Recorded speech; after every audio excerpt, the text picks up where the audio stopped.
ও আমার প্রিয় ভাইরা, সেদিন উসমান রাদিয়াল্লাহু তাআলা আনহু ডেকে বলেছিল, ইহুদি রে, আমার নবীজি আজকে যে অফার আমাকে দিয়েছেন, এই অফারটা ধরার জন্য তুমি যদি বলতে আমার জীবনের সকল সম্পদ, হাজার হাজার খেজুর গাছের বাগানগুলো তুমি নিয়ে একটা মাত্র খেজুর গাছ দিবা, আমি উসমান দিতে রাজি হয়ে যেতাম।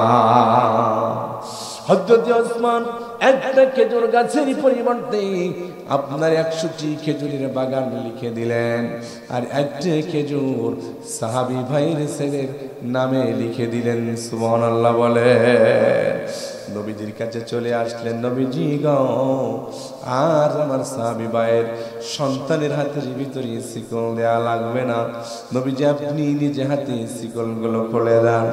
নবীজি আমার খুলে দিলেন শিকলগুলো, কাপড়গুলো ভিতরে দান করে দেয়া হলো। মহিলা সাহাবী ঘরের ভিতরে পোশাক পরিধান করলেন, পোশাক পেলেন, এবার তিনি পোশাক পরে বাইরে বেরোলেন না। আমরা তো নতুন পোশাক পরে আমার মা বোনরা মানুষদেরকে দেখানোর জন্য বাইরে রাস্তায় রাস্তায় ঘরে, ঠিক কিনা বলে? কিন্তু মহিলা সাহাবী এতদিন পরে যে তিনি কাপড় পেয়েছেন, এই জন্য শুকরিয়া করলেন আল্লাহর শুকরিয়া আদায় করলেন, নামাজ আদায় করলেন। আল্লাহ নবী বললেন, সাহাবীরা, এখন তো খেজুর গাছ ক্রয় করে দিয়েছি, কাপড় হয়ে গেছে, এখন তো তোমার আর তাড়াতাড়ি মসজিদ থেকে আসা লাগবে না, চলো আমরা একটু দিনের কাজের মধ্যে চলে যা। দিনের কাজের মধ্যে চলে গেছেন, সন্তানের হাতের শিকল খুলে দিয়েছেন। এবার সন্তান খেলা করে খেজুর গাছের গোড়ায় যায়, আর ওপরের খেজুরগুলো পড়ে আর খায়। একদিনের এক আশ্চর্য করুণ কাহিনী ঘটে গেল। বাচ্চাটা খেলা করে খেজুর গাছের গোড়ায় যায়, খেজুর গাছের গোড়ায় ছিল একটা মাত্র গর্ত, এই গর্তের ভিতরে একটা অজগর সাপ ছিল। বলেন তো, ছোট্ট মাসুম বাচ্চা যারা, তারা কি সাপ কি জিনিস বোঝে নাকি? বলেন, এই গর্তের ভিতরে হাত ঢুকায় ছোট্ট মানুষ খেলা করতেছে।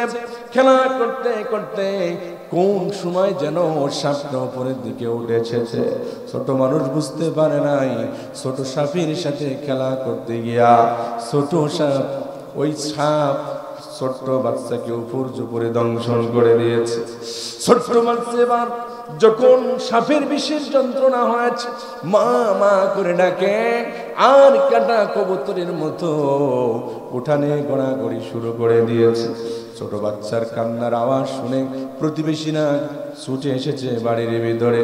মা জননী ঘরের ভিতরে দেখে জানালার ফাঁক দিয়ে সন্তান কাটা কবুতরের মতো, গলা কাটা মুরগির মতো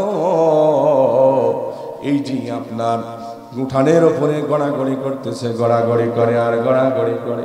এবার মা জননী দেখে কিসের জন্য আমার সন্তান এমন করে, দেখে পাশেই সাপ দেখা যায়। মার বুঝতে আর বাকি নাই, আমার কলিজার টুকরা সন্তানকে সাপে কামড় দিয়েছে। কে আমার মরণ যেন হয়, তোমারই কাছে মিনতি আমার,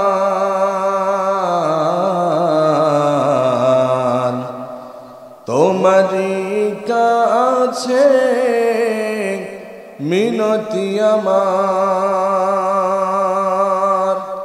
মহামহিম দয়াময়,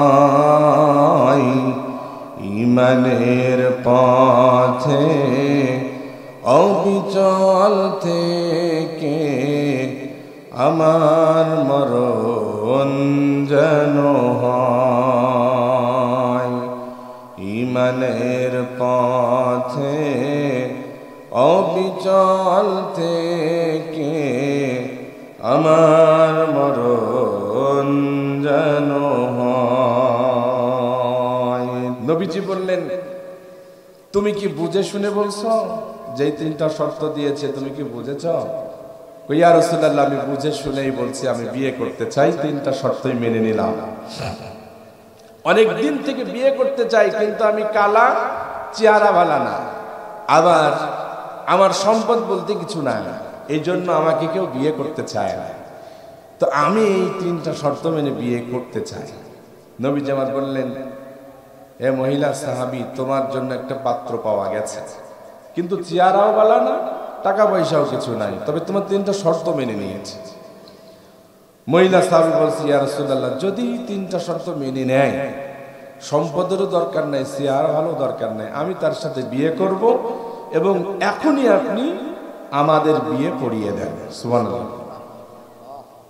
বিয়ে হয়ে গেল, সংসার জীবন শুরু হয়েছে। এখন মহিলা শুধু দেখতেছে যে আমার স্বামীর যে 3টা শর্ত দিলাম এটা মানছে কিনা, ওর খালি খেয়াল সেটাই। তো রাত্রে বেলায় দেখে ঈশার নামাজ পড়ে এসে খায়, এরপরে সারা রাত নাক ডেকে ঘুমায়। তাহলে 1 নম্বর শর্ত কি মেনেছে? 2 নম্বর শর্ত হলো সারা বছর নফল রোজা রাখতে হবে। দেখতেছে স্বামী দিনের বেলা খায়, সমানে খায়, কোনো রোজা রাখার কোনো নাম গন্ধ নাই। এরপরে প্রতিদিন 1 খতম করে কোরআন পড়ার কথা, না কোরআন তো পড়তেছে না। 1 খতম কোরআন পড়তে হলে পারে তো সারা দিন পড়া প্রয়োজন, কিন্তু না, তিনি কোরআনও পড়তেছেন না। এভাবে চলতেছেন। স্ত্রী মনে করলো নতুন নতুন বিয়ে হয়েছে, দেখি কয়েকদিন পরিবর্তন হয় কিনা। কয়েকদিন পার হয়ে গেল, না কোনো পরিবর্তন নাই। সপ্তাহ যখন পেরিয়ে গেল, স্বামীকে ডেকে বলছেন, স্বামী, আপনি আমার সাথে বিয়ে করেছেন 3টা শর্ত মেনটেন করে। 1 নম্বর সারা রাত নফল ইবাদত করবেন, 2 নম্বর দিনের বেলা রোজা রাখবেন, 3 নম্বর প্রতিদিন 1 খতম করে কোরআন পড়বেন। কিন্তু আল্লাহর রাস্তে 1 সপ্তাহ পেরিয়ে গেল, একদিনও তো আপনার 3টা আমলের মধ্যে উল্লেখযোগ্য কোনো আমল দেখলাম না। স্বামী ডেকে বলে, কি বলছো তুমি? যেই 3টা শর্ত আমি মেনেছি, মেনে বিয়ে করেছি, সেই 3টা শর্ত তো আমি প্রতিনিয়ত মেনেই চলেছি, আমি তো একটাও বাদ দিই নাই। এটা সুবহানাল্লাহ বলেন। স্ত্রী বলছে, তোমার মুখের কথা বিশ্বাস করব নাকি 2 চোখকে বিশ্বাস করব? বলেন তো, স্বামী কত বুজুর্গ, দুনিয়ার কোনো মানুষ না জানলে ওই স্ত্রী জানে না? জানে না? ভালো জানে। দেখবেন জ্বর হয়েছে, মানুষেরা সার বলতে বলতে বলতে বলতে মুখে থুতু বেরিয়ে যায়, কিন্তু স্ত্রী কি কখনো সার বলে? আমরা হুজুর আল্লাহ বানিয়েছেন, কত সম্মান বাইরে গেলে, কিন্তু স্ত্রী হুজুর করে ডাকে না। কথা কোন ঠিক না? তো স্ত্রীর কাছে স্বামী যে কত বড় বুজুর্গ, স্বামী যে কত বড়, এটা স্ত্রী খুব ভালো জানে, ঠিক কিনা বলে? স্ত্রী বলছে, আমি চোখে দেখছি যেটা সেটা বিশ্বাস করব, না আপনি যেটা বলতেছেন সেটা বিশ্বাস করব? ঠিক আছে, আপনি যেহেতু আমার স্বামী, আপনার সাথে তর্ক করব না, বিতর্কও করব না। আল্লাহ পাক নিষেধ করেছেন যে স্বামীরা স্ত্রীর সাথে তর্ক বিতর্কে লিপ্ত হবে না, বিয়াদবি হয়ে যাবে। তাহলে আমি আপনার সাথে তর্ক করব না, বরং রাসূলের দরবারে যাব। এই রাসূল 3টা শর্ত মেনে আমাদেরকে বিয়ে দিয়ে দিয়েছে, সেই রাসূলের কাছে যে আমরা নালিশ দিব, রাসূল যে বিচার করবে ওই ফয়সালা আমি মেনে নেব। সুবহানাল্লাহ। সাহাবী বললেন, ঠিক আছে, আগামীকাল সকালবেলা আমরা 2 জন নবীজির দরবারে যাব। নবীজি কি বলবো, নবীজি যেই সালিশ বিচার করেন সেটাই আমরা মেনে নেব। 2 জন চলে গেলেন। পরের দিন সকালবেলা নবীজির দরবারে মহিলা ডেকে বলে, ইয়া রাসূলুল্লাহ, ইয়া হাবিবাল্লাহ, কয়দিন আগে আমাদের বিয়ে পড়ে দিয়েছিলেন 3টা শর্ত মেনে, আপনার কি মনে আছে নাকি? নবীজি আমার বলে, কেন মনে থাকবে না, আমার তো ভালোই মনে আছে। নবীজিকে ডেকে বলে মহিলা, ও ইয়া রাসূলুল্লাহ, যেই 3টা শর্ত মেনে আমাদেরকে বিয়ে দিয়েছেন আল্লাহর রাস্তায়, আমি নিজে চোখে দেখেছি আমার স্বামী একটা শর্ত মানে না। নবীজি আমার ডেকে বললেন, ও সাহাবী, শর্ত মানতে পারবা না তো বিয়ে করতে গেলা কেন? আমি তো তোমাকে প্রথমেই বলেছিলাম, তুমি কি বুঝে শুনে শর্ত মেনেছো? শর্ত কিন্তু বড্ড কঠিন, তুমি কি বুঝে শুনেই মেনেছো? তুমি বললা, হ্যাঁ আমি বুঝে শুনেই মেনেছি। এখন তুমি কেন শর্ত মানো নাই? সাহাবী বলে, ইয়া রাসূলুল্লাহ, ইয়া হাবিবাল্লাহ, কে বলছে আমি শর্ত মানি নাই? আমি তো প্রতিনিয়ত 3টা শর্ত মেনেই চলেছি। সুবহানাল্লাহ বলেন। নবীজি আমার ডেকে বলে, ও সাহাবী, বলতে পারে না, আপনি একটু খুঁটে খুঁটে হিসাব নেন, গতকালে সে কি কি করেছে, কি কি করে রাত কাটিয়েছে, কোন ইবাদত করে রাত কাটিয়েছে। তার তো ইবাদত করে রাত কাটানোর কথা, কোন কোন ইবাদতের মাধ্যমে সে রাত কাটালো, আপনি একটু হিসাব নেন, তারপরে বোঝা যাবে আসলে মিথ্যা কে বলছে, সত্য কে বলছে, বেরিয়ে আসবে। ঠিক কিনা বলেন? নবীজি আমার বলছেন, ও সাহাবী, তাহলে তুমি গত রাত্রে কি কি ইবাদত করেছো, কোন নফল নামাজ কত রাকাত পড়েছো, কি কি করেছো, তুমি একটু হিসাব দাও শুনি। তুমি তো সত্য বলছো, কি করে বুঝবো আমি, বলো। সাহাবী বলে, ইয়া রাসূলুল্লাহ, আমি গরিব মানুষ, প্রতিদিন পরের জমিনে কাজের জন্য চলে যায়, সারা দিন জন খেটে আসি, এরপর ঈশা নামাজ আদায় করি। ঈশা নামাজ আদায় করে যতটুকু আল্লাহ পাক আমাকে রিজিক দিয়েছেন খাওয়ার পরে আমি ঘুমিয়ে যাই, এই নিয়তে ঘুমাই যে আল্লাহ যদি বাঁচিয়ে রাখে আগামীকাল ফজরের নামাজ আবার জামাতের সাথে আদায় করব। সুবহানাল্লাহ।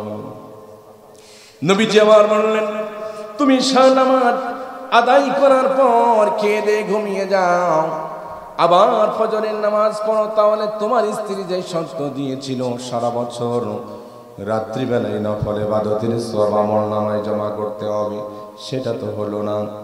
সাহাবী বলে, ইয়া রাসূলুল্লাহ, আপনি না হাদিস বর্ণনা করেছেন, মান সাল্লাল ইশা ফি জামাআতিন ফাকান্নামা কামা নিসফুল লাইল। যে ব্যক্তি ঈশা নামাজ জামাতের সাথে আদায় করে, ওই ব্যক্তি সম্পর্কে আপনি আল্লাহর পয়গম্বর বলেছেন, সে যেন অর্ধেক রাত্রে দাঁড়িয়ে দাঁড়িয়ে নফল ইবাদতের সওয়াব পেয়ে গেল। ইয়া রাসূলুল্লাহ, আমি তো ঈশা নামাজ জামাতের সাথে আদায় করি প্রতিদিন। ওগো নবীজি, আপনি আরো বলেছেন, ওয়ামান সাল্লাল সুবহা ফি জামাতিন ফাকান্নামা সাল্লাল লাইলা কুল্লাহু।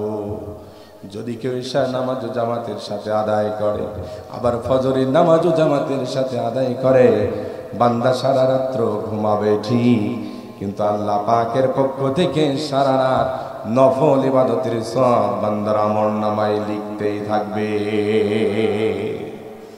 নবীজি আমার, আমি ঈশা নামাজ প্রতিদিন জামাতের সাথে আদায় করি, আবার ফজরের নামাজ জামাতের সাথে আদায় করি। এবার আপনি নবী ফতোয়া দেন, আমার স্ত্রী বলেছে সারা বছর নফল ইবাদতের সওয়াব আমলনামায় জমা করতে হবে, কিভাবে জমা করতে হবে? আমার স্ত্রী তো সেই শর্ত দেয় নাই। এখন আপনি বলেন, আমার আমলনামায় প্রতিদিন এই যে ঈশা নামাজ আর ফজরের নামাজ আমি জামাতে আদায় করলাম, সারা রাত নফল ইবাদতের সওয়াব আমার আমলনামায় জমা হয় কিনা? নবীজি আমার মিষ্টি হাসি দিলেন আর বললেন, তুমি বড্ড চালাক সাহাবী, আমল করবা কম আর সওয়াব নিবা বেশি। সুবহানাল্লাহ। এ সাহাবী, এইটা নাই তুমি ফসকে গেলে, তাহলে 2 নম্বর, সারা বছর যে তোমার রোজা রাখার কথা, সেই রোজা রাখো কিনা সেটা তুমি বলো, তুমি কি প্রতিদিন রোজা রাখো কিনা বলো। সাহাবী বলে, ইয়া রাসূলুল্লাহ, আমি গরিব মানুষ, পরের জমিনে কাজের জন্য চলে যাই, প্রচন্ড পরিশ্রম করতে হয়, উত্তপ্ত বালুকাময় মরুভূমির ভিতরে আমাকে কাজ করতে হয়, রোজা তো রাখতে পারি না, তাহলে সারা বছর নফল রোজা রাখার সওয়াবটা তুমি কেমনে আমলনামায় এবার জমা করলে বলো।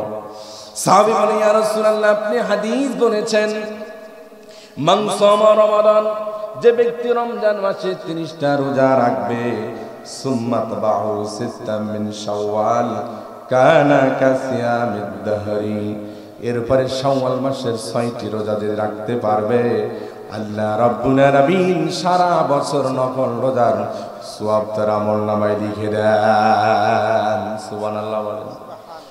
আগার নবীজি আমার স্ত্রী শর্ত দিয়েছেন, সারা বছর নফল রোজা রাখার সওয়াব আমলনামায় জমা করতে হবে।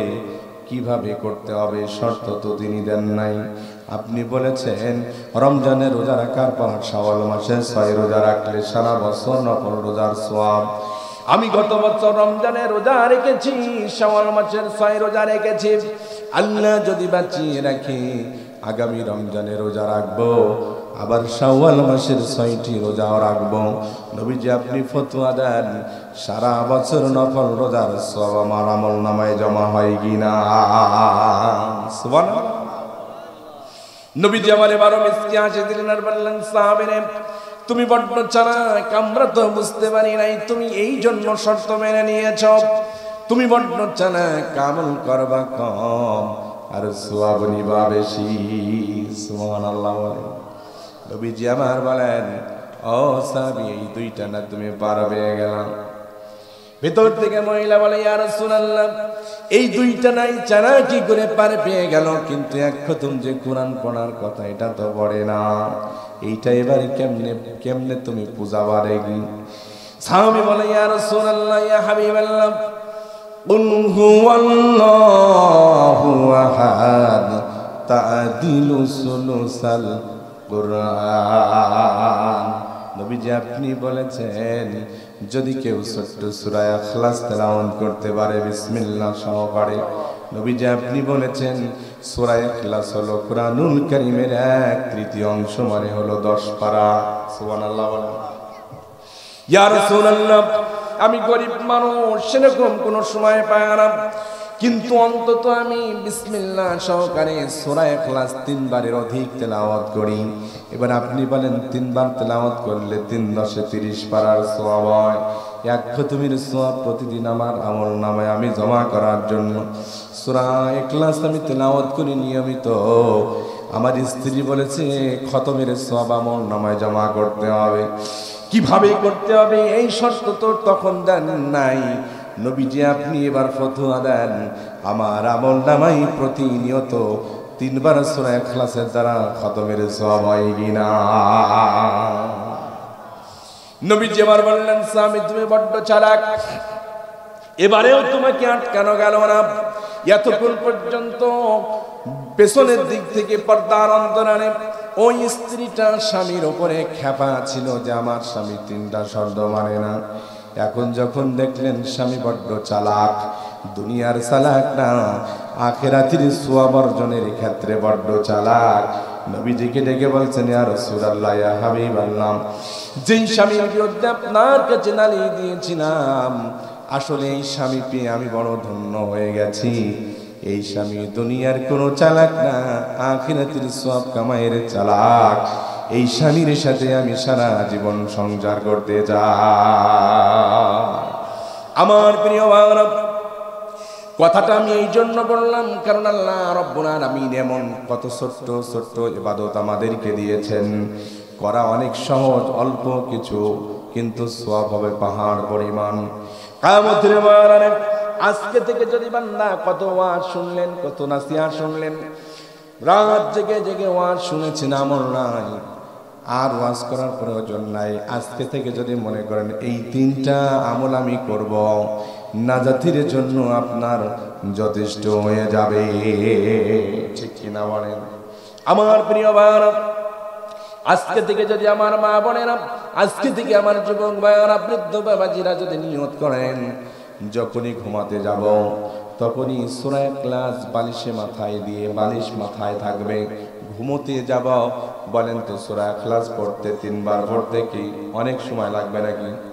না, 3 বার পড়তে 3 মিনিট মিনিমাম সময় লাগবে। এই 3 মিনিট যদি খরচ করে সূরা ইখলাস পড়তে পারেন, মুখস্থ থাকলে পারে, ওযু না থাকলেও সমস্যা নাই, মুখস্থ পড়তে পারবেন। আজকে থেকে যদি শুরু করেন, আগামী বছর আসবে 365 দিন পার হবে, তাহলে প্রতিদিন যদি মিনিমাম 3 বারও পড়েন, 1 খতম করে, সামনে বছর পর্যন্ত বেঁচে থাকলে 365টা খতমের সওয়াব আমলনামায় যুক্ত হবে। সুবহানাল্লাহ। খুব কঠিন কাজ নাকি ভাই? বুকে হাত দিয়ে বলুন তো জীবনে কয়টা খতম দিয়েছেন, কয়টা খতমের সওয়াব আমলনামায় জমা করেছেন? না না, এমন কোন খতম তো উল্লেখযোগ্য আমার আমল নামাই নাই। একটু নিয়াত কি করা যায় না? আজকে থেকে শুরু করে যতদিন বেঁচে থাকবো প্রতিদিন মিনিমাম 3 বার করে সূরা ইখলাস পড়বো। যদি হায়াতের জিন্দেগি আপনার 10 বছর থাকে, এই 10 কে এবার 365 দিয়ে গুণ করেন, দেখেন কত খতম হবে। আজকে থেকে যদি নিয়ত করেন ঈশা নামাজ আমি জামাতে পড়বো, আবার ফজরের নামাজ জামাতে পড়বো, বাকিগুলো পড়বো না তা না, বাকিগুলো পড়বো। বিশেষ করে ঈশার নামাজ জামাতের সাথে পড়বো, আবার ফজরের নামাজও জামাতের সাথে পড়বো। সারা রাত্র না থেকে ঘুমাবো, সারা রাত্র দাঁড়িয়ে দাঁড়িয়ে নফল ইবাদতের সওয়াব লিখে দেবেন কে? লা ইলাহা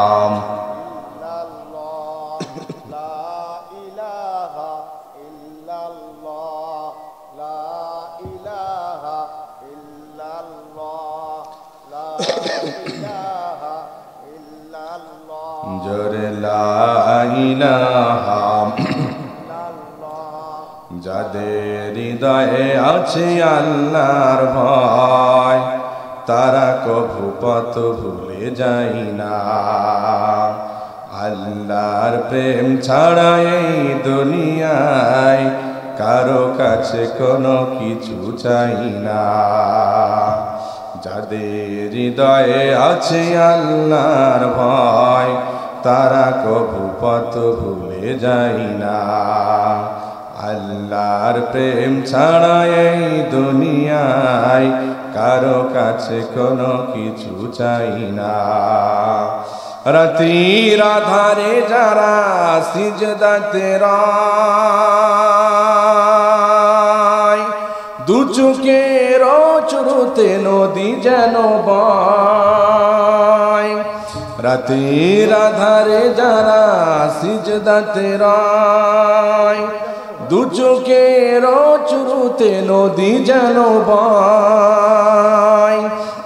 ছলনার হাতছানি যত আসুক, পেছনে ফিরেও সে তাকাই না। যাদের হৃদয়ে আছে আল্লাহর ভয়, তারা কভু পথ ভুলে যায় না।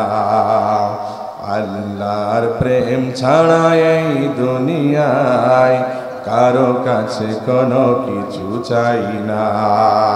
লা ইলাহা, একটু গরম পানি, লবণ দিয়ে গরম পানি,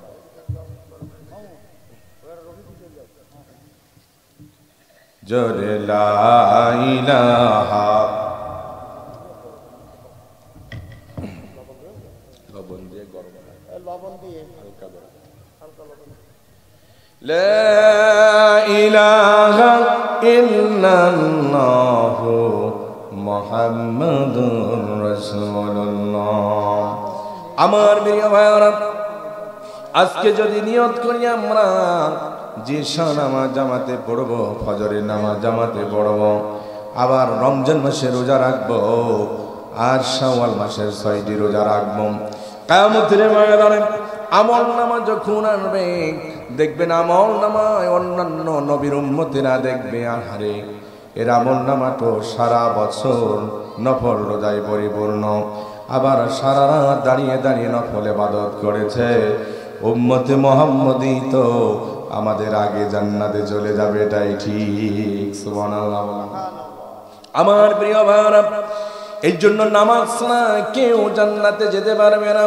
আল্লাহ রাসূল বলেছেন, বাইনাল আবদি ওয়া বাইনাল কুফরি তারকুস সালাত। মুসলমান আর কাফেরের মধ্যে পার্থক্যই হলো নামাজ। মুসলমানেরা নামাজ পড়ে আর কাফেরেরা নামাজ পড়ে না। আল্লাহর নবী বলেন, হাসরের ময়দানে হিসাব যে শুরু হবে, সর্বপ্রথম আল্লাহ রাব্বুল আলামিন যে হিসাবটা নেবেন সেটা হলো নামাজের হিসাব।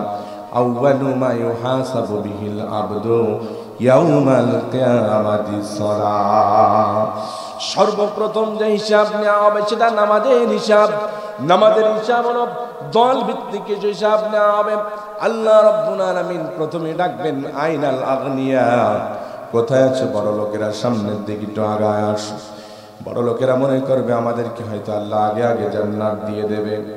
আল্লাহ ডেকে বলবেন, ও বড় লোকেরা, আমি তোমাদেরকে সম্পদ দিয়েছিলাম, ক্ষমতা দিয়েছিলাম, বলো তোমরা আমার নামাজ, আমি যে তোমাকে নামাজের জন্য তাগিদ দিয়েছি কুরআনুল কারীমের মধ্যে এতবার নামাজের কথা তোমাদেরকে বললাম, তোমরা কি নামাজ ঠিক রকম পড়েছো কিনা? বড় লোকদের মধ্যে অনেকেই মাশাআল্লাহ নামাজের জবাব দেবে, কিন্তু কিছু কিছু বড় লোকেরা বলবে আল্লাহ তুমি আমাকে বড় লোক বানিয়েছো, তুমি আমাকে ক্ষমতা দিয়েছিলা, আমি এই বড় লোক কল কারখানা কোম্পানি এই যে দোকানপাট ব্যবসা বাণিজ্য এরপরে তুমি আমাকে ক্ষমতা দিয়েছিলা, জনগণের সেবা করতে গিয়া মিটিং মিছিল করতে গিয়া আমি জনগণের সেবায় নিয়োজিত ছিলাম, ঠিক রকম নামাজ পড়তে পারি নাই। আল্লাহ রাব্বুল আলামিন ডেকে বলবেন বান্দারে তুমি কত বড় প্রেসিডেন্ট ছিলা, কত বড় প্রধানমন্ত্রী ছিলাম, কত সম্পদ তোমারে আমি দিয়েছিলাম, অথচ আমি আল্লাহ রাব্বুল আলামিন হযরত সুলাইমান পয়গম্বরকে সারা পৃথিবীর রাজত্ব দিয়েছিলাম, বাদশাহী দিয়েছিলাম। এত বড় বাদশা হবার পরেও আমার পয়গম্বর সুলাইমানকে যতটুকু নামাজের দায়িত্ব দিয়েছিলাম, আমার সুলাইমান জিন্দেগিতে এক ওয়াক্ত নামাজও কোনোদিন কাজা করে না। সুবহানাল্লাহ বলেন। বড় লোকদের কোনো কথা জবাব থাকবে না, এদেরকে টেনে হিসড়ে জাহান্নামের মধ্যে নিয়ে যাওয়া হবে। আমার ভাই রায়ের পরে আল্লাহ রাব্বুল আলামিন বলবেন আইনাল ফুকারা, কোথায় আছো গরিব মানুষেরা, এদিকে সামনের দিকে আসো, তোমরা একটু হিসাব দাও, তোমরা কি আমার নামাজ যতটুকু তোমাদেরকে আমি বিধান করে দিয়েছিলাম নামাজ তোমরা ঠিক রকম পড়েছো কিনা?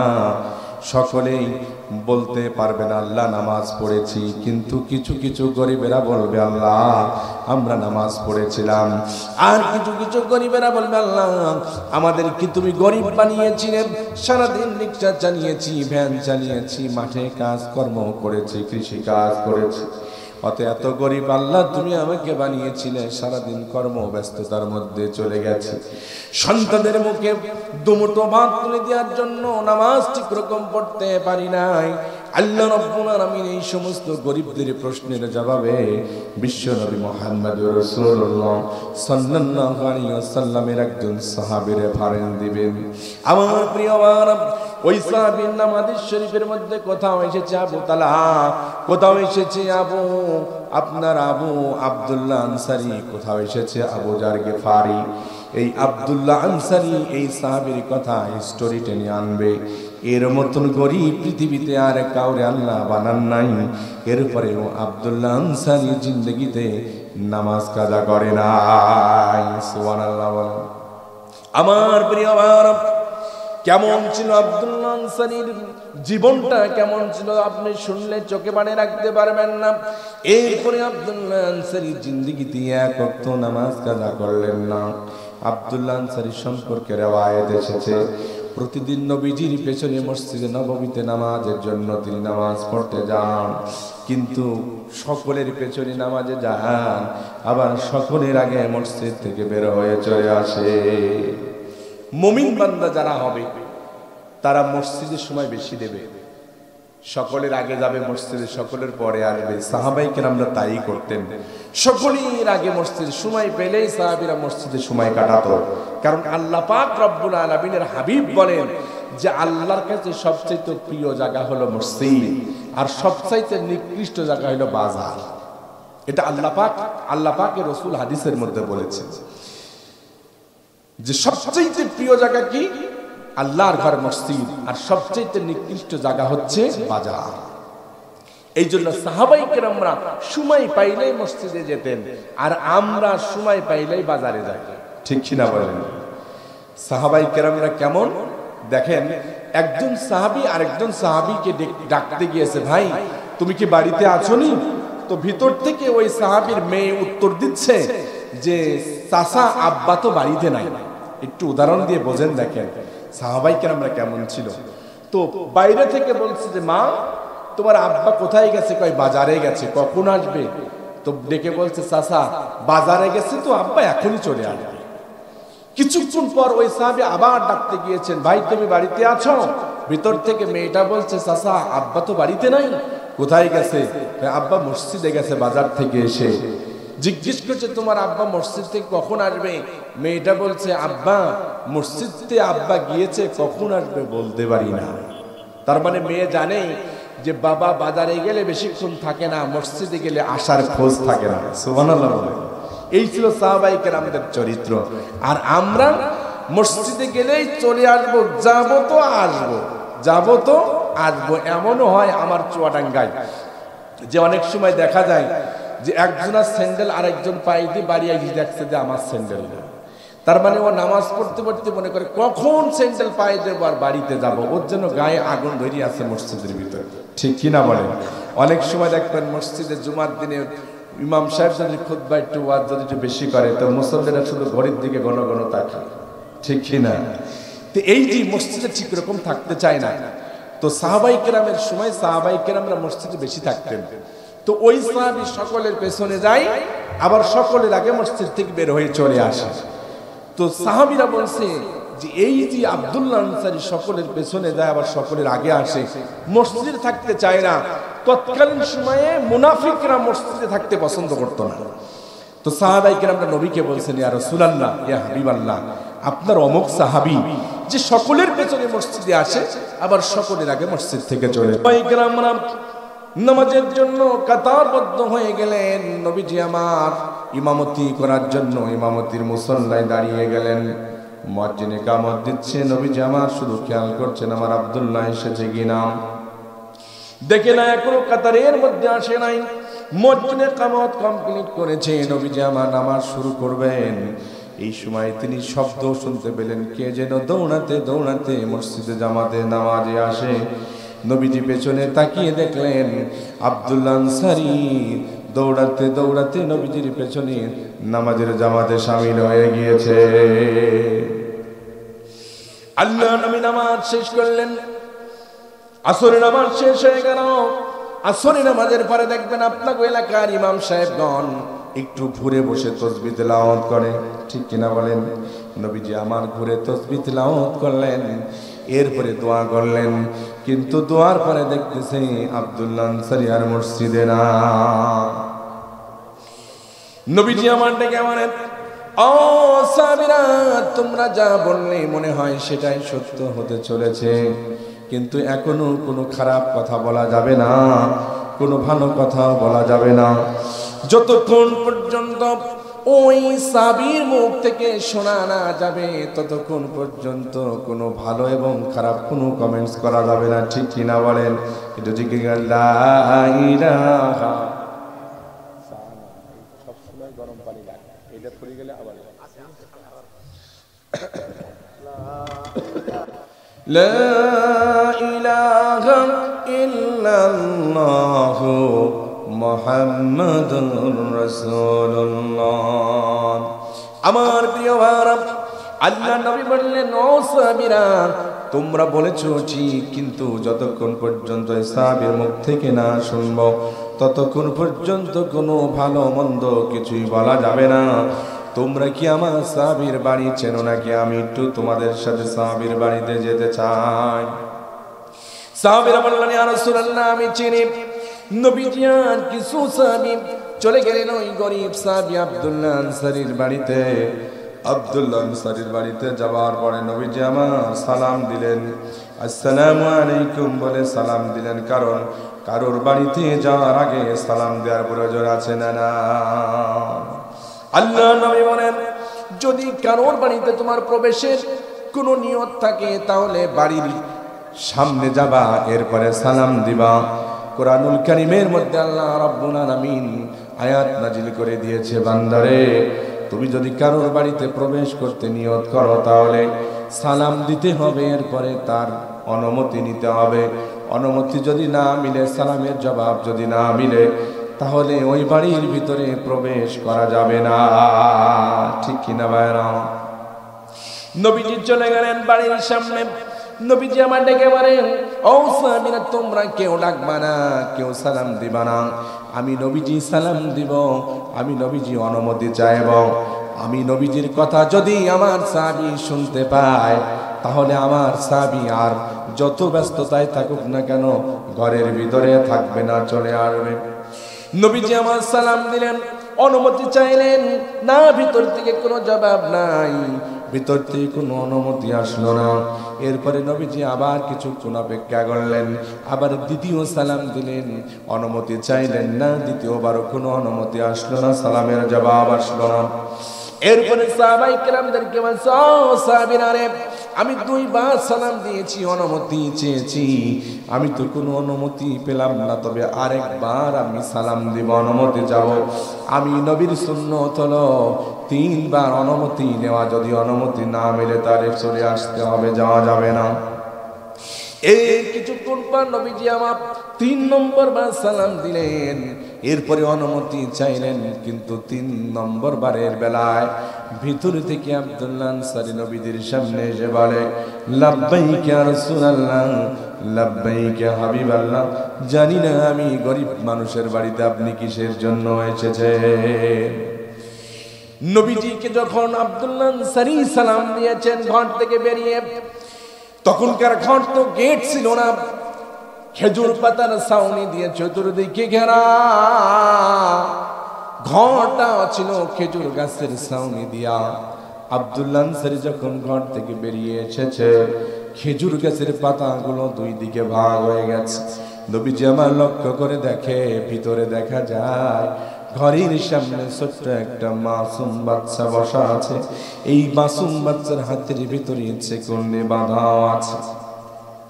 নবীজি আমার ডেকে আমার, সাহাবীরা কিসের জন্য তোমার বাড়িতে এসেছি সেটা তো তোমারে পরে বলবো, তার আগে 2টা প্রশ্নের জবাব তুমি আমাকে দাও, এরপরে কিসের জন্য এসেছে সেটা তোমারে পরে বলবো।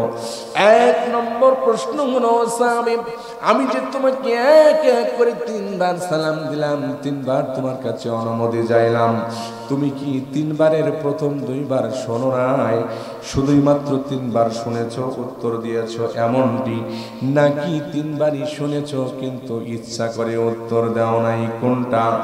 2 নম্বর প্রশ্ন হলো, ওই যে আমি দেখতে পেলাম তোমার ঘরের সামনে ছোট্ট একটা মাসুম বাচ্চা, যার হাতের ভিতরে শিকল দিয়ে বাঁধা রয়েছে, এই ছোট্ট মাসুম বাচ্চার পরিচয় কি, আর কোন অপরাধের কারণে তার হাতের ভিতরে তুমি শিকল দিয়ে বেঁধে রেখেছো, আমি নবী জানতে চাই।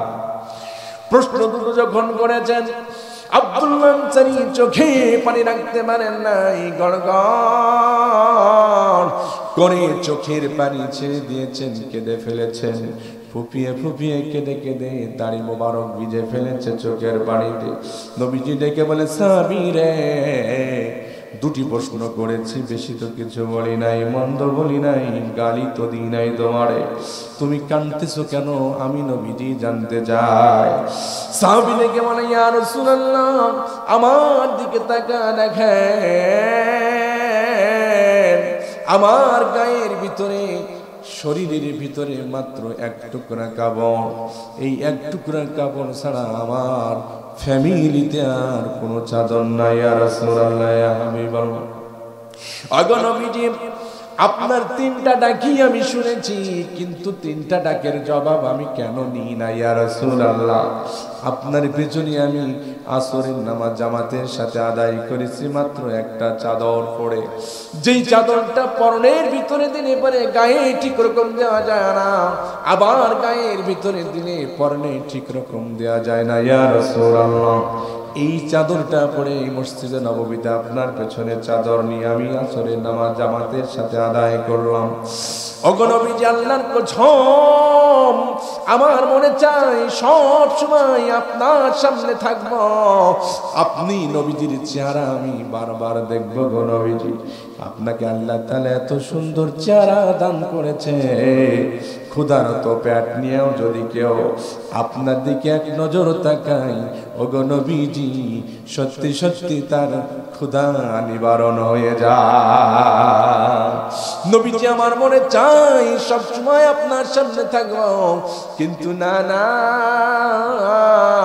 আমি আসরে নামাজ পড়ে ভাবলাম, আমি যদি নবীজির কাছে থেকে যাই তাহলে আমার বাড়িতে আমার স্ত্রী রয়েছে, আমার স্ত্রীর কোনো কাপড় নাই। ইয়া রাসূলুল্লাহ, আমার স্ত্রী যে নামাজ আদায় করবে, নামাজ আদায় করতে গেলে পারে যে তার 70 টাকা লাগে, এমন কোন কাপড় আমার গোটা ফ্যামিলিতে নাই, শুধুমাত্র একটা চাদর ছাড়া আর কিছু নাই। ইয়া রাসূলুল্লাহ, আমার স্ত্রী ঘরের ভিতরে একটা গর্ত কাটা আছে, এই গর্তের ভিতরে উলঙ্গ অবস্থায় বসা থাকে, তারে যে একটা কাপড় দেবো এমন সক্ষমতা আল্লাহ আমাকে দেন নাই, আমি কোনো কাপড় তারে দিতে পারি নাই।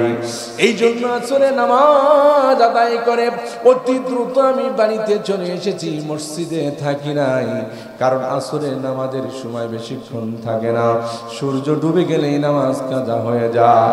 আমি দৌড়ে বাড়িতে চলে আসলাম, গর্তের ভিতরে আমার স্ত্রী বসা ছিল, স্ত্রী ডেকে বললাম, বিবি রে দ্রুত তুমি গর্ত থেকে উঠে পড়ো, আসরের নামাজের সময় চলে যাবে রে বিবি। এই যে আমি আমার গায়ের ভিতর থেকে চাদরটা তোমারে খুলে দিলাম, তুমি এই চাদরটা পরিধান করো। ততক্ষণ পর্যন্ত উলঙ্গ অবস্থা আমি ওই গর্তের ভিতরে বসে থাকি। আর রাসূলুল্লাহ, ইয়া হাবিবাল্লাহ, আমি আমার চাদরটা খুলে আমার স্ত্রীকে দিয়েছিলাম, স্ত্রী ওযু করে নামাজে দাঁড়িয়ে গিয়েছিল, আমি ছিলাম উলঙ্গ অবস্থায় গর্তের ভিতরে।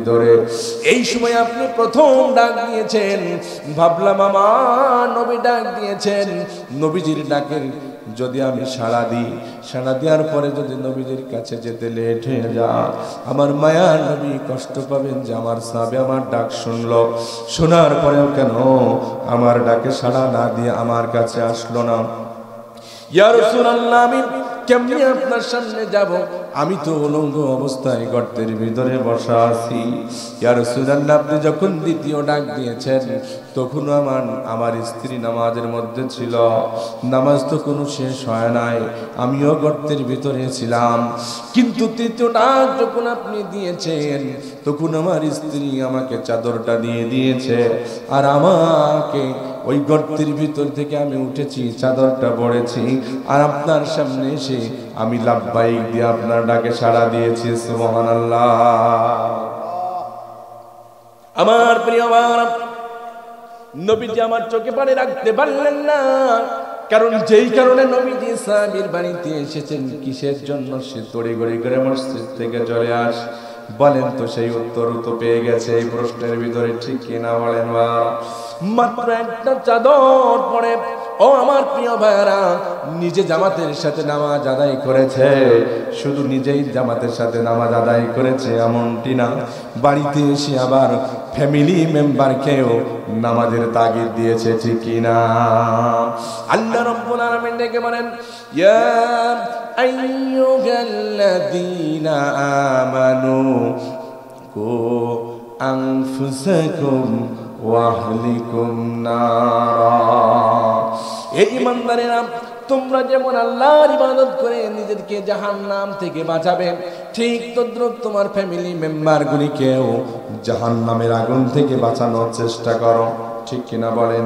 শুধু নিজে ইবাদত করে নয়, আমার ফ্যামিলি মেম্বারগুলিকেও নামাজের তাগিদের মাধ্যমে জাহান্নামের আগুন থেকে বাঁচাতে হবে, ঠিক কিনা?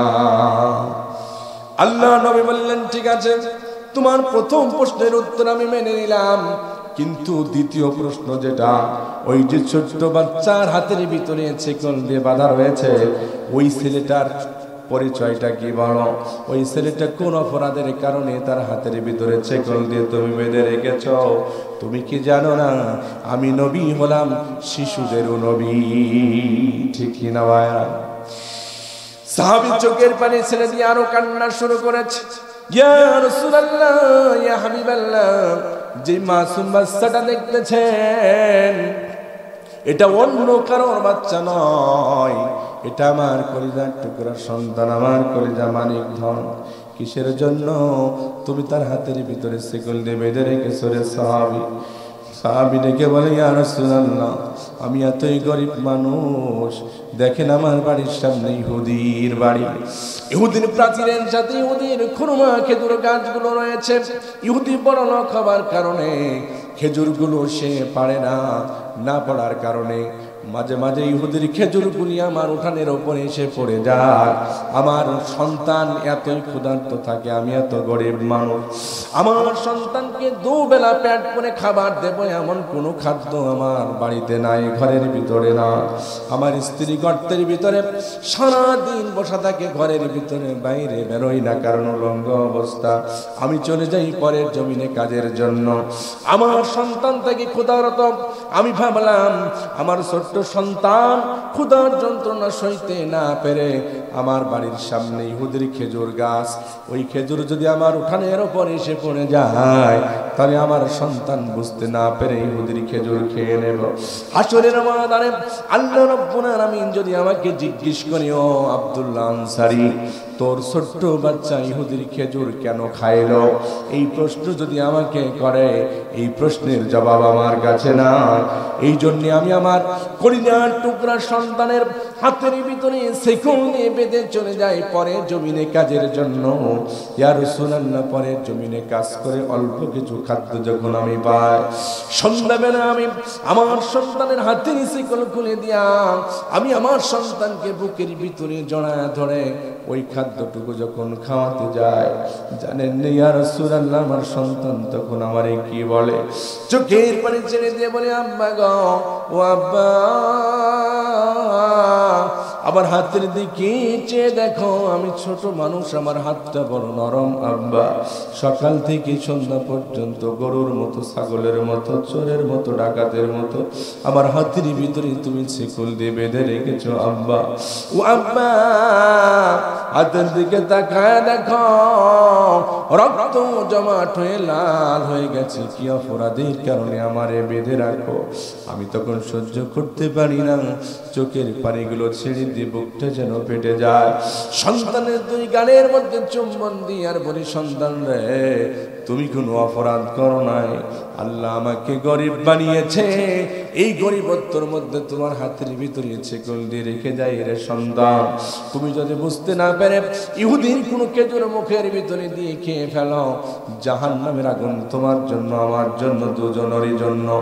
আল্লাহ পাকের কাছে হিসাব দেওয়ার কোনো প্রশ্নের উত্তর আমার কাছে না। এই জন্য তোমার হাতের ভিতরে শিকল দিয়ে রেখে যা, ওই খাবারগুলো আমার সন্তানের মুখের ভিতরে দিয়ে সন্তান কান্না করে আর গাল বেয়ে বেয়ে পানি পড়ে আর খায়। সুবহানাল্লাহ বলেন। ও আমার প্রিয় ভাইরা, এত গরিবের ভিতরেও একটা খেজুর অন্য জনের খাক সাহাবী চান নাই। এই হিস্টোরি শুনে সাহাবায়ে কেরামরা চোখে পানি রাখতে পারেন নাই। হায় হায়, কার বিরুদ্ধে আমরা রাসূলের কাছে নালিশ দিয়েছি? এরকম গরিব মানুষ তো সাহাবায়ে কেরামের মধ্যে কেউ না। ও আমার ভাইরা, বর্তমান যুগে একজন ফকিরও এত গরিব নাই, ঠিক কিনা বলেন? এরকম গরিবত্ব হবার পরেও যদি সাহাবী নিজেরা নামাজ পড়তে পারে, সন্তানকে যদি ভালো পথে আনতে পারে, একটা পরের খেজুর খাবি এটাও চায় না, সন্তান বিপদে যাবে এটা চায় না, এরকম যদি করতে পারে আমি আপনি কেন পারবো না? আমার মায়েরা, সাহাবায়ে কেরামরা কান্না রোল পড়ে গেল। আল্লাহ নবীও কান্না করে। নবীজি আমার ডেকে বলে, ও সাহাবায়ে কেরামরা, তোমরা কে আছো? আমার সাহাবীকে কিছু কাপড় দান করবে। আর কি আছো গো? এই খেজুর গাছটা, ইহুদির খেজুর গাছটা কিনে আমার সাহাবীর ছেলেকে দান করে দেবে।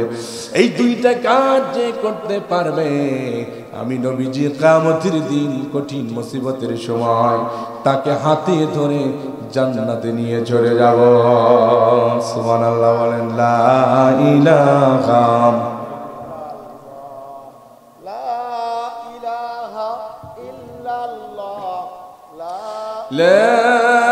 ইলাহা ইল্লাল্লাহু মুহাম্মাদুর রাসূলুল্লাহ।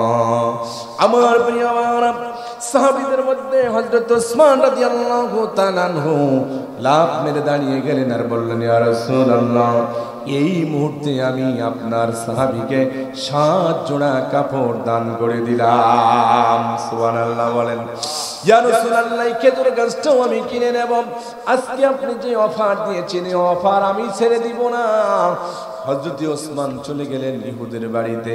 ইহুদিকে ডেকে বলে, ভাই রে ভাই, তোমার ওই যে একটা খেজুর গাছ তুমি বিক্রি করবা নাকি বলো? ইহুদি বলে, ও ওসমান, তুমি কি আমার সাথে ঠাট্টা করছো নাকি? আমার একটা খেজুর গাছ তুমি কি করবা? তুমি তো ওসমান, এমন ওসমান, তোমার হাজার হাজার খেজুরের বাগান রয়েছে, তুমি একটা খেজুর গাছ কি করবা? ওই বাগানে আমি নাজাত পাবো কিনা, আমি জান্নাত পাবো কিনা, এমন কোনো গ্যারান্টি কিন্তু নাই। কিন্তু একটা খেজুর গাছ যদি কিনে আমি আমার সাহাবী ভাইকে দান করতে পারি, আল্লাহ নবী বলেছেন আমাকে সঙ্গে করে নিয়ে জান্নাতে চলে যাবে। সুবহানাল্লাহ। ইহুদি মনে করল সাহাবীরা জান্নাতের পাগল, সুতরাং এই একটা খেজুর গাছের বদলে আজকে যা চাবো তাই দিতে রাজি হয়ে যাবে। ইহুদি মনে করলো সোনালী সুযোগ গড়লেন, চান্স, যা চাবো তাই পাবো। ইহুদি ডেকে বলে, উসমান রে, একটা খেজুর গাছ যদি তুমি নিতে চাও তাহলে পারে তোমার অমুক বাগানের 100টি খেজুর গাছের যে বাগান আছে, জমি সহ যদি লিখে দিতে পারো, একটা খেজুর গাছ তোমারে দিব, অন্যথায় দিব না।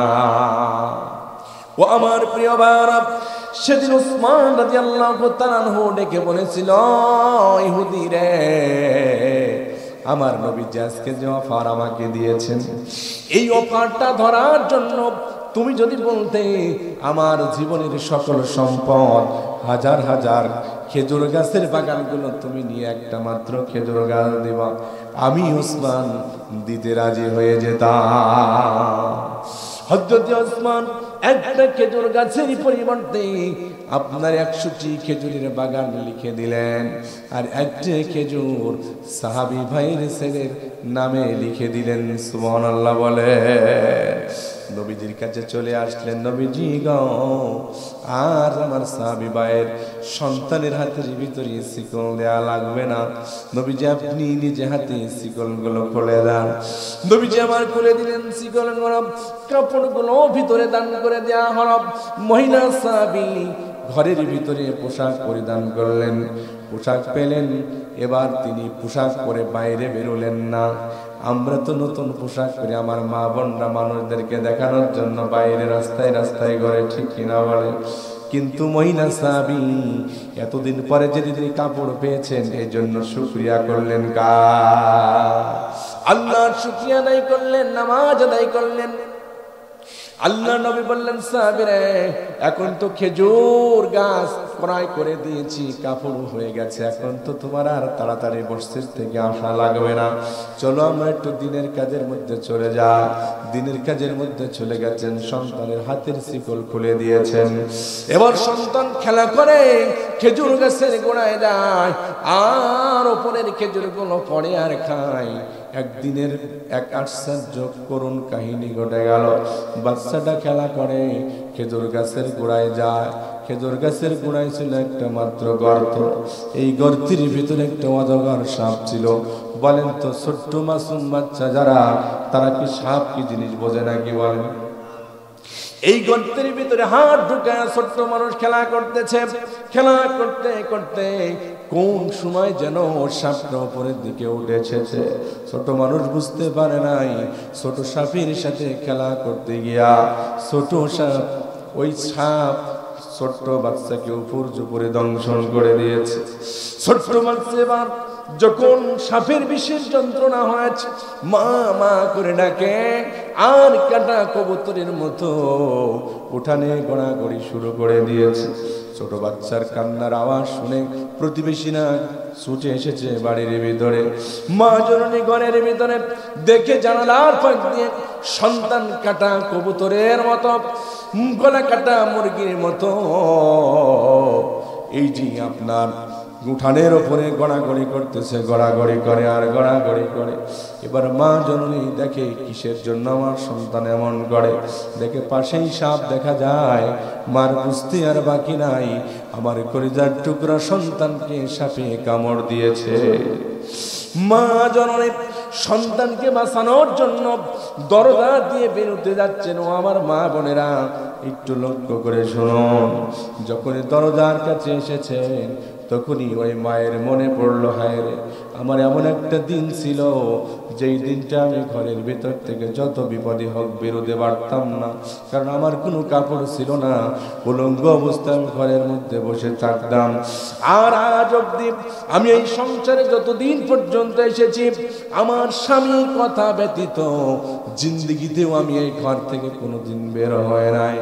আমার মালিক কি আমাকে পরীক্ষা করতেছে আমার সন্তানকে বিপদ দিয়ে, যে আমি আমার মালিকের কথা শুনি নাকি আমার মালিকের কথা অবাধ্য হয়ে আমি বাইরে চলে যাই? বলেন তো, স্বামীর কথা মতো চলতে হবে, এটা কি আল্লাহর হুকুম না আমি মৌলবীর হুকুম? বলেন তো, এটা আল্লাহ পাকের বিধান, আল্লাহ করে দিয়েছেন স্বামীদের কথা মতো স্ত্রীরা চলবে। কিন্তু আমার চুয়াডাঙ্গার খবর আপনাদেরকে বলি, আমার চুয়াডাঙ্গায় কেউ আর এখন স্বামীর কথা মতো চলে না, সবাই স্ত্রীর কথা মতো চলে। আপনাদের এলাকায় এরকম না? এক বাদশাহ, তার দরবারে সংবাদ আসলো, হুজুর আপনি আপনার প্রজাদেরকে খাওয়ান, পালান, সবকিছু করেন, দেখাশোনা করেন, কিন্তু আপনার কথা কেউ শোনে না, সবাই তাদের স্ত্রীর কথা মতো চলে, বিবিদের কথা মতো চলে। তো রাজা বলছে, আমি এত কিছু করি, বিপদ আপদে বালা মুসিবতে খাওয়াই পড়াই, আর আমার কথা মতো কেউ চলে না, সবাই স্ত্রীদের কথা মতো চলে। তোমাদের কথা আমার বিশ্বাস হয় না, সবাইকে ডাকো, বিরাট মঞ্চ তৈরি করো, সেখানে আমি তাদের জিজ্ঞেস করবো যে আসলেই তারা আমার কথা মানে কিনা, নাকি স্ত্রীদের কথা মতো মানে। তো দিন তারিখ নির্ধারিত হয়ে গেল, বিশাল মঞ্চ তৈরি করেছে। বাদশাহ মঞ্চের উপরে বসে বলছে, তোমরা যারা স্ত্রীদের কথা মতো জানো তারা ডান দিকে যাও, আর যারা আমার কথা মানো তারা বাম দিকে থাকো। বাদশাহ দেখে পিঁপড়ির লাইনের মতো সবাই ডান দিকে চলে যায়, তার মানে সবাই স্ত্রীর কথা মানে, কিন্তু একজন যুবক দাঁড়িয়ে রয়েছে বাম দিকে। বাদশাহ টানা নিঃশ্বাস ফেলে বলছে, হায় রে, সবাই চলে গেলেও একজন তো আমার পক্ষে আছে। জিজ্ঞেস করছে, বাবা তুমি তোমার বউকে মনে খুব শাসন করে রাখো, তাই না? যুবক বলছে, হুজুর বাদশাহ মশাই, আমি আমার বউকে শাসন করে রাখি কি রাখি না বলতে পারবো না, তবে আমি যখন বাড়ির থেকে বের হয়েছি আমার স্ত্রী ডেকে বলেছে সবাই দাঁড়াবে যেই দিকে, তুই মিনছি দাঁড়াবি তার বিপরীত দিকে। এই জন্য সবাই দাঁড়াইছে একদিকে, আমি দাঁড়াইছি তার বিপরীত দিকে। বলেন তো শ্রীফলার মুসলমানেরা, ওরা তো স্ত্রীকে মানে মানে, এ তো তার ডাবল মানে। কথা বলেন ঠিক কি না? আমার ভাইয়েরা, অবস্থা কিন্তু এখন বর্তমানে এরকম। সারা জীবন ভালো কাপড় দেবেন, আমার মা বোনটা তো এখানে আছে, সারা জীবন ভালো কাপড় দেবেন, একটা যদি না দিতে পারেন তাহলে বলবে সারা জিন্দেগিতে একটা ভালো কাপড় পাইলাম না। ঠিক কিনা বলেন? শুধু মা বোনদেরই দোষ এমনটি নয়, আমরা কিছু স্বামী রয়েছে যারা বউ মারার উস্তাদ, আছে না না? হ্যাঁ, কথায় কথায় মারে, আর বলে তোর মুখ ডুকরে দেবো। দেখেন বিয়ের সময় যখন ঘটক আসছিল তখন আমরা কি বলছিলাম, মেয়ে একটা চায় নাকটা হবে সুন্দর, মুখটা হবে গোলগাল, কত সুন্দর, তাই না? তো বিয়ে করার পর এখন দেখা যেই সুন্দর মুখ দেখে নাক দিকে বিয়ে করছে, ওই নাক ঘন্টার মধ্যে 14 বার খালি ডুকরাতে যায়, আছে না নাই? আমাদের এলাকায় তো আমি ছোটবেলায় দেখছি যে লাঙ্গল বইতে যাইতো, তো ওই একটু এদিক সেদিকে হইলে পারে লাঙ্গল, ওই আপনার যে গরু মারা যে লাঠি, এই লাঠি দিয়ে মায়েরই সাটি ফেলাইতে হবে। তো এরকম বউ মারার উস্তাদ তো কয়েকটা কিছু মানুষ আছে না নাই? বলেন, কথায় কথায় ভুল হোক আর না হোক মারে। কেন? ওর অন্য জায়গায় পরকীয়া আছে, ওইদিকে টান আছে, যার কারণে বউর সাথে বনিমনাত নাই। এরকম মানুষও আমার সমাজে আছে না নাই? আমার ভাইয়ারা, স্ত্রীকে শাসন করতে পারবেন, মারতে পারবেন, ইসলাম সে অনুমতি দিয়েছে, কিন্তু লাঠিটা বড় হওয়া যাবে না, আধা হাত লম্বা হতে হবে। আধা হাত লম্বা হবে, এই আধা হাত লম্বা লাঠি দিয়ে মারতে হবে। এখন যুবক ভাইয়েরা হাসবে আমি বললে পারে, এই আধা হাত লাঠি যদি হয় আর কারোর বউ যদি বাচ্চা মোটা হয়, শরীর স্বাস্থ্য ভালো, এই আধা হাত লাঠি দিয়ে যদি মারতে যায় তো বলবে তুমি মারছো না, কত কত দেশ। কথা বলেন ঠিক না? তো এইরকম আধা হাত লাঠি দিয়ে শাসন করতে হবে, কোনো অঙ্গহানি করা যাবে না। শুধু মেয়েদেরই দোষ না, ছেলেদেরও দোষ আছে। এই জন্য বলবো, স্বামী এবং স্ত্রী মিলে যদি একটা সংসার তৈরি করতে পারেন, আল্লাহর নবী বলছেন যে মিল মোহাব্বতের সংসার দুনিয়াতে একটা জান্নাতের মতো সংসার। সুবহানাল্লাহ। যেই সংসারে স্বামী এবং স্ত্রীর মিল মোহাব্বত আছে, রাসূল বলেন ওই সংসারে আল্লাহ রাব্বুল আলামিনের রহমত রয়েছে। সুবহানাল্লাহ। আমার ভাইয়েরা, একটা কথা না বললে আপনারা কি চলে যাবেন? চলে যাচ্ছেন। একটা কথা মনে পড়ে গেল আমার, না বললেই নয়। আমার মা বোনরা অনেক সময় দেখা যায় যে আসলে সবসময় তো টাকা পয়সা পুরুষদের হাতে একরকম থাকে না। ব্যবসা বাণিজ্য কখনো লজ যায়, কখনো কখনো খ্যাত খামার কম হয়, একটু এদিকে সেদিকে হলে পারে এরা ঝনঝামট বাড়িয়ে দেয়। কিন্তু সংসারের যদি বিপদ আপদ আসে, এটা কার পক্ষ থেকে আসে? বালা মুসিবত কার পক্ষ থেকে আসে বলেন তো? আল্লাহর পক্ষ থেকে আসে। এই জন্য মন খারাপ করার কোনো কারণ নাই। আল্লাহর পক্ষ, আল্লাহ যাকে ভালোবাসেন আল্লাহ রাব্বুল আলামিন তাকে বিপদ দেন, বালা মুসিবত দেন, আল্লাহ তাআলা তার অভাব অনটন দেন। তাহলে আমার যদি একটু বিপদ আপদ আসে, মনে করতে হবে আল্লাহ পাক রব্বুল আলামিন আমার উপর রহমত করছেন। কথা বলেন ঠিক কিনা? জিকির করেন লা ইলাহা ইল্লাল্লাহ, লা ইলাহা ইল্লাল্লাহ, লা ইলাহা লা ইলাহা ইল্লাল্লাহ মুহাম্মাদুর রাসূলুল্লাহ। আমার মা বোন একটু ভালো করে শুনুন। একজন সাহাবী রাত্রে বেলায় স্বামীকে নিয়ে ঘুমিয়ে আছে। হঠাৎ করে স্বামীর পানি পিপাসা লাগলো। স্বামী ডেকে বলে, ওই স্ত্রী একটু পানি দাও আমাকে। ও মা বোন একটু ভালো করে শুনুন। স্ত্রী পানি দিতে যে দেখে না, কলসির ভিতরে কোনো পানি নাই, কোনো পাত্রে কোনো পানি নাই। তখন তো বাড়িতে বাড়িতে টিউবওয়েলও ছিল না। স্ত্রী স্বামী পানি খেতে চেয়েছে, পানি আনার জন্য চলে গেলেন দূর দূরান্তে পানি আনতে। রাতের বেলা পানি এনে দেখে প্রিয়তম স্বামী ঘুমিয়ে গিয়েছে। এবার স্ত্রী মনে করলো, হারে আমার স্বামী পানি খেতে চেয়েছে, এখন আমার স্বামী ঘুমিয়ে গেল। ঘুমিয়ে যাও মানুষ, আমি কি ডাকবো না, আমি আবার কি পানি রেখে ঘুমিয়ে যাব না, এটাও করব না। স্ত্রী কি করলো, পানি নিয়ে আপনার শীতের রাত স্বামীর মাথার কাছে দাঁড়িয়ে রইল। আমার স্বামী পানি খেতে চেয়েছে, না জানি কখন ঘুম ভেঙে আবার পানি চাবে। যদি পানি না পায় স্বামীর আমার কষ্ট হবে। সারা রাত শীতের রজনীতে এক গ্লাস পানি নিয়ে স্ত্রী স্বামীর মাথার গোড়ায় দাঁড়িয়ে রয়েছে, ঘুমায় না ঘুমায় না দাঁড়িয়ে রয়েছে। তাহাজ্জুদের টাইম যখন হয়ে গেছে, ওই সাহাবীর ঘুম ভেঙে গেল। দেখে পাশে স্ত্রী নাই, গেল কোথায়? মাথার কিনারায় সারা রাত এক গ্লাস পানি নিয়ে স্বামীর ঘুমের অপেক্ষা করতেছে। সুবহানাল্লাহ বলেন। স্বামী ডেকে বলে, স্ত্রী রে তুমি অবস্থা কেন? সারা রাত্র ঘুমাও নাই, মাথার কিনারায় পানি নিয়ে দাঁড়িয়ে আছো, তুমি কি একটু ঘুমাও নাই? স্ত্রী ডেকে বলে, স্বামী গো তোমার কি মনে নাই ঘুমানোর আগে তুমি না পানি চেয়েছিলে? পানি বাড়িতে ছিল না, আনতে দেরি হয়ে গেছে, তুমি ঘুমিয়ে গিয়েছো। ভাবলাম আমি যদি ঘুমিয়ে যাই, আমার স্বামী ঘুম ভেঙে গেলে আবার না জানি কখন পানি চাই, মনে বড় কষ্ট হবে তার। এই জন্য আমি এই পানি নিয়ে সারা রাত শীতে রাত তোমার মাথার কিনারায় আমি দাঁড়িয়ে রয়েছি। সুবহানাল্লাহ বলে। স্বামী ডেকে বলে, ও স্ত্রী রে তুমি আজকে যেই স্যাক্রিফাইস আমার জন্য তুমি করেছো, যেই মায়া মহব্বত তুমি দেখিয়েছো, আমি খুশি হয়ে গিয়েছি। আজকে তোমাকে আমি বলতে চাই, তুমি এমন কিছু আমার কাছে চাও যেটা আমি তোমাকে দিতে পারবো, এমন কিছু তুমি আমার কাছে চাও। আমি বড্ড খুশি হয়ে গেছি।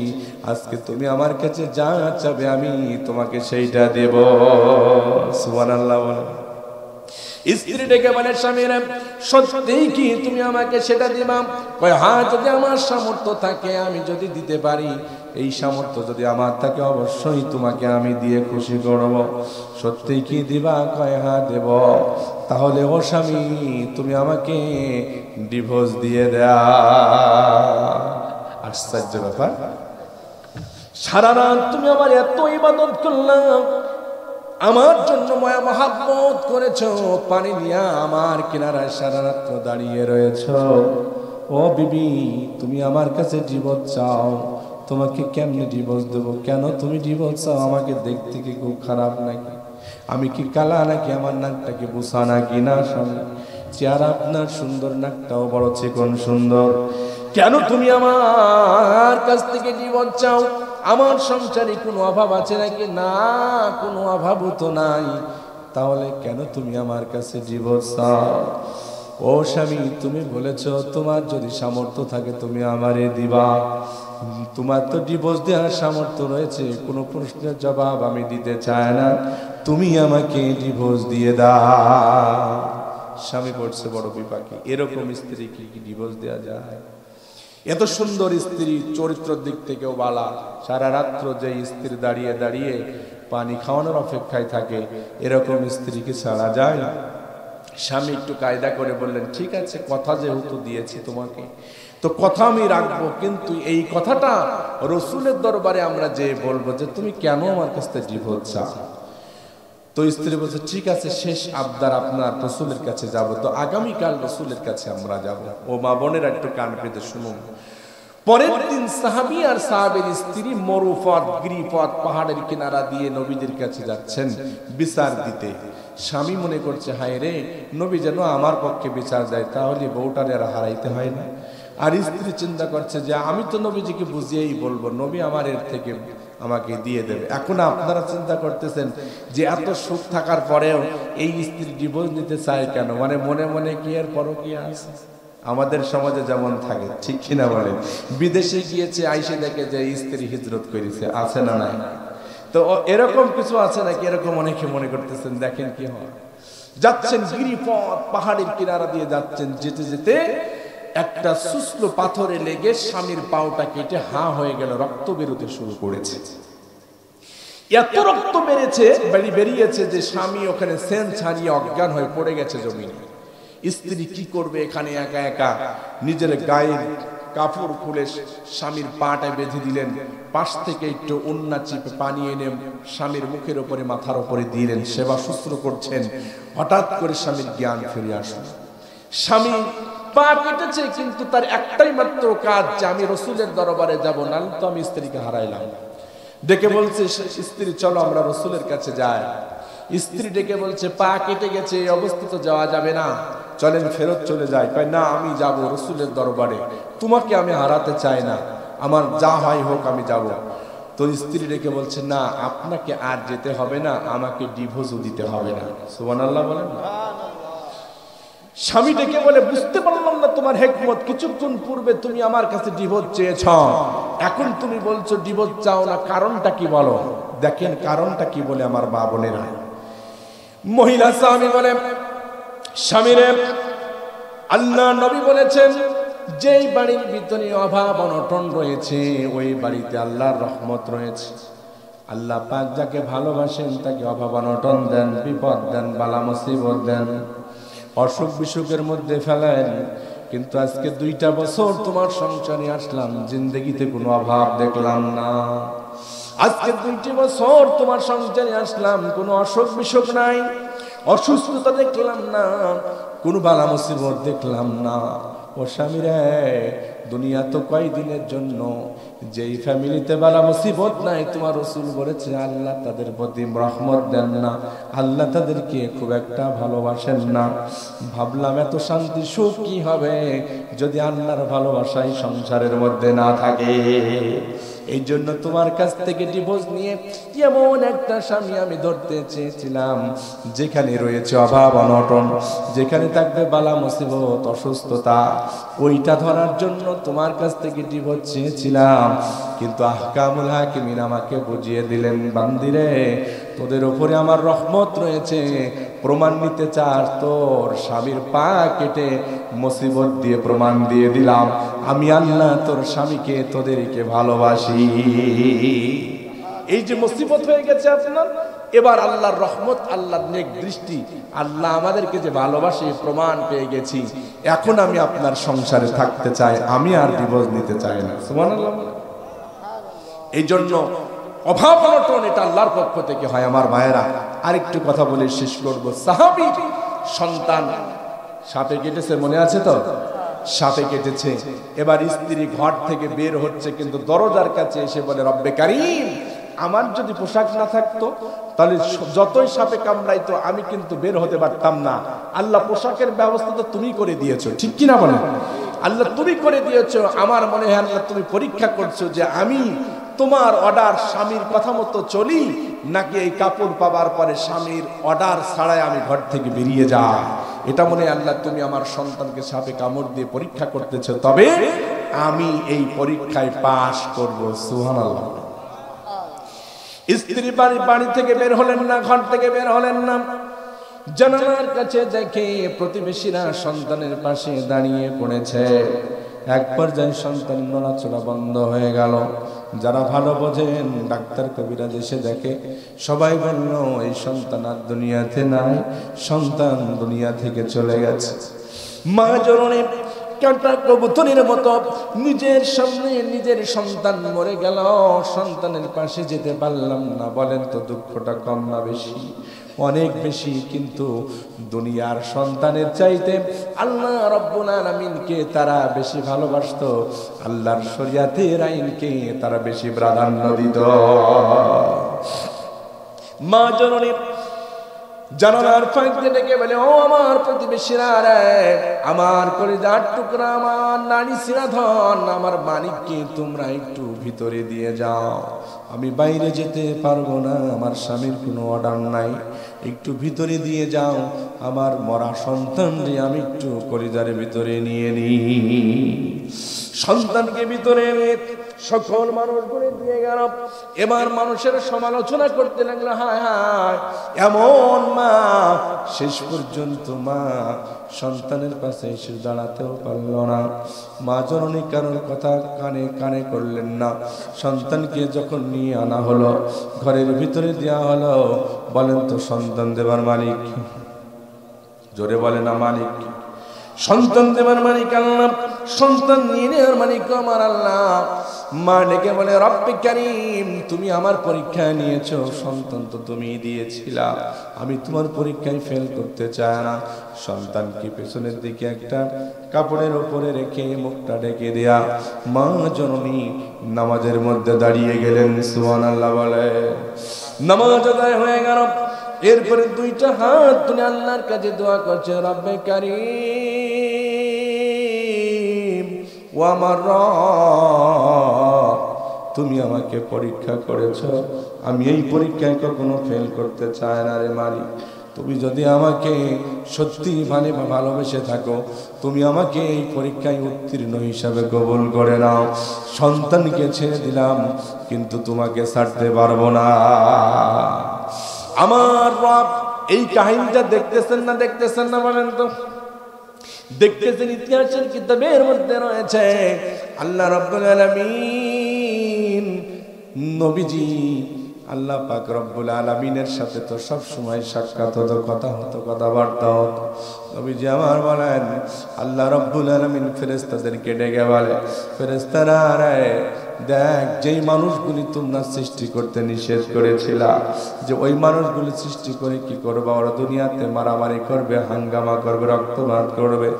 ওই মানুষই আমার বান্দি, যে নিজের কলিজার টুকরা সন্তানকে ছেড়ে দিতে পারে ঠিকই, কিন্তু আমাকে ভোলে নাই। বলতো আমি রব্বুল আলামিন আমার বান্দিকে কেমনে ভুলি? বলেন তো, আল্লাহ ইচ্ছা করলে মৃত্যু মানুষকে জীবিত করতে পারে না? পারে না? আল্লাহ রাব্বুল আলামিন কুরআনুল কারীমের মধ্যে সূরা ইমরানের মধ্যে আল্লাহ রাব্বুল আলামিন বলেছেন, কখনো কখনো আমি আল্লাহ রাব্বুল আলামিন মৃত্যু মানুষকে, অর্থাৎ জীবন থেকে মৃত্যু দিই, আবার মৃত্যু থেকেও জীবন দিই। ঠিক কিনা বলে? এই মৃত্যু থেকে জীবন আর জীবন থেকে মৃত্যু দিতে আল্লাহর কি কোনো সমস্যা হবে নাকি বলেন? আল্লাহ রাব্বুল আলামিন কোনো দেরি হবে না, সমস্যা হবে না। আল্লাহ রাব্বুল আলামিন কোনো কাজ যখন করতে চান, শুধু বলেন কোন। আল্লাহ পাক সূরা ইয়াসিনের মধ্যে বলেন, ইন্নামা আমরুহু ইযা আরাদা শাইয়ান আইয়াকুলা লাহু কুন ফায়াকুন। আল্লাহ ডেকে বলেন, আমি যখন কোনো কাজ করার ইচ্ছা করি, শুধু বলি কোন। কোন শব্দের বাংলা অর্থ হলো হও, সঙ্গে সঙ্গে হয়ে যায়, এক সেকেন্ডে সময় লাগে না। আল্লাহ রাব্বুল আলামিন আল্লাহর বান্দির মুখের দিকে তাকাইয়া আল্লাহ বলে, যা রে বান্দি, তুই যদি আমার জন্য এত কিছু করতে পারে, যা আমি তোমার সন্তান তোমার কোলের মধ্যে ফিরাইয়া দিলাম। যা আমি বান্দা আল্লাহ তাআলার তোদের প্রতি খুশি হয়ে তোদের সন্তান তোদের কোলের মধ্যে ফেরা দিলাম। আল্লাহ শুধু বলছে বাচ্চা জীবিত হয়ে যাও। সঙ্গে সঙ্গে এখনো মা মুনাজাত করতেছে নামাজের পরে, পেছন দিক থেকে সন্তান জীবিত হইয়া মায়ের গলা জড়ে ধরে বলছে মা আর কান্না লাগবে না, আল্লাহ রাব্বুল আলামিন তোমার কোলে আমাকে ফিরিয়ে দিয়েছে। সুবহানাল্লাহ বলেন আল্লাহ পারে কি পারে না? আল্লাহ পারেন। এই জন্য আমার মা বোনেরা কোনো ক্ষেত্রে শরিয়াতের বিপরীতে যাওয়া যাবে না, নিজেকে পর্দার মধ্যে রাখতে হবে, স্বামীর কথা মতো চলতে হবে। দেখবেন সকল সমস্যার সমাধান করে দেবেন কে? সকল সমস্যার সমাধান আল্লাহ রাব্বুল আলামিন করে দেবেন। এই জন্য আল্লাহ পাকের প্রতি আমাদেরকে সবসময় আল্লাহর বিধানের প্রতি শ্রদ্ধা রেখে সকল বিধান মোতাবেক জীবন চালাতে হবে। আল্লাহ আমাদের তৌফিক দান করুক। সকলে বলেন আমিন।